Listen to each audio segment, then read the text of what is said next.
Growing up, market days were some of the best days of my life. Basically because I had to attend school half day or I had to miss school completely, and I just looked forward to my Tuesdays every week.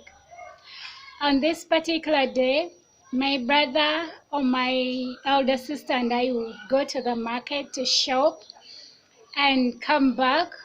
So we associated this day with, shopping and eating whatever we wanted and just moving around the marketplace to see what is going on.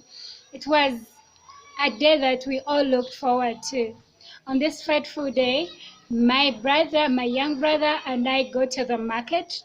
My dad shops for us whatever we wanted, and then we come back to him and we are like, we want to go home. He says, just wait a little moment for the rain to pass and then you can continue home.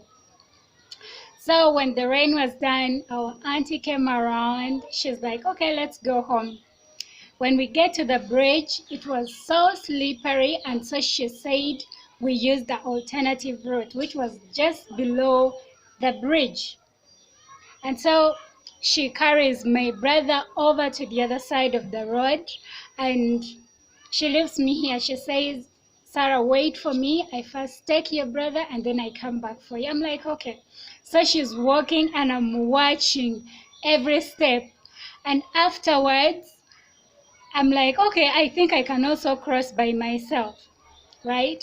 And so I get into the water.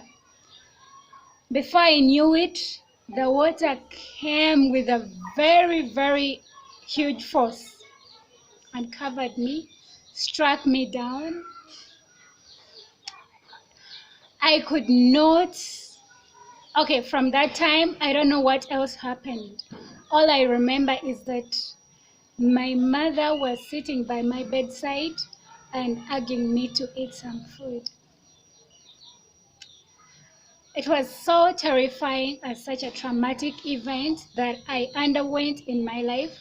And later on, a person who enjoyed swimming, who enjoyed, going to the waters, just being there, I could no longer do that because of that experience.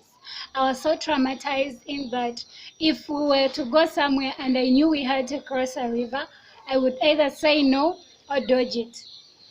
Then, if I had to go, someone had to hold my hand for me to cross the river.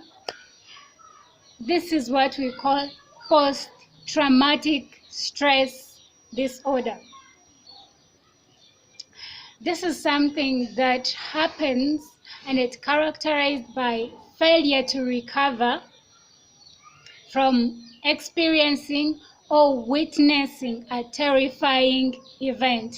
The event could be a serious accident, it could be rape or defilement, it could be child abuse, trauma, it could be relationship. A very traumatic relationship experience can also cause post-traumatic stress disorder.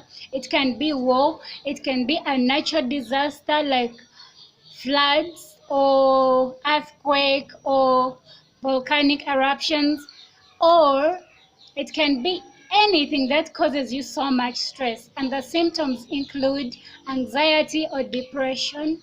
They also include avoiding that stimuli, and you could also experience nightmares or flashbacks, and you could also become oversensitive to any kind of stimuli that reminds you of that event. Now, in self-awareness, we need to be aware of the things that cause us so much trauma or that are likely to make us re-experience that trauma in our own minds, right?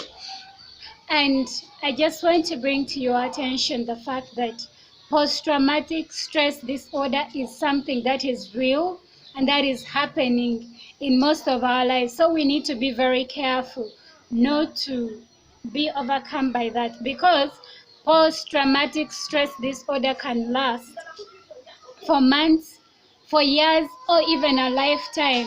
You find someone who was once, let's say maybe very friendly, now they're very, very introverted, basically because maybe they were hurt so bad by a friend, and so they stop trusting anyone.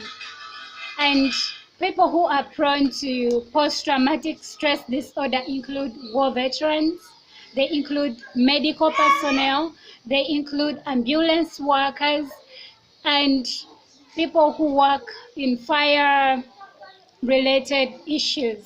And so we have to be very careful to keep ourselves, or if we need professional help to help us overcome post-traumatic stress disorder, kindly get in touch with us. And I recommend you to visit Get Well Hub in Nigeria for counseling services for the sake of your mental health. I'll see you in my next video.